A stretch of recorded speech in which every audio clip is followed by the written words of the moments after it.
Hi friends, ಎಲ್ರಿಗೂ ನಮಸ್ಕಾರ.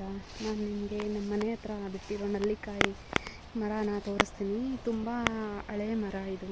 ನಮ್ಮ ಅಕ್ಕ ನೆಟ್ಟಿದ್ದು. ಎಷ್ಟೊಂದು ನಲ್ಲಿಕಾಯಿ ಬಿಟ್ಟಿದೆ ನೋಡಿ. ಉಪ್ಪಿನಕಾಯಿ ಎಲ್ಲ ಮಾಡ್ತಾರೆ, ತುಂಬ ಚೆನ್ನಾಗಿರುತ್ತೆ ತಿನ್ನೋಕ್ಕೆ.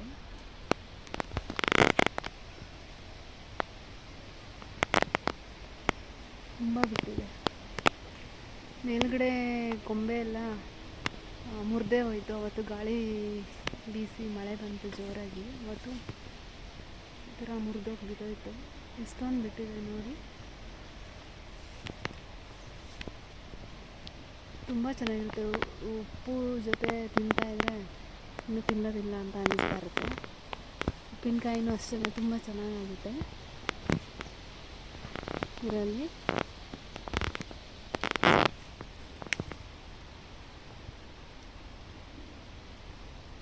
ತುಂಬ ಚೆನ್ನಾಗಿದೆ ನೋಡಿ.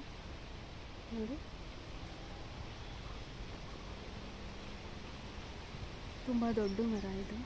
ತುಂಬ ವರ್ಷಗಳೇ ಆಯಿತು ಇದು ನೆಟ್ಟು.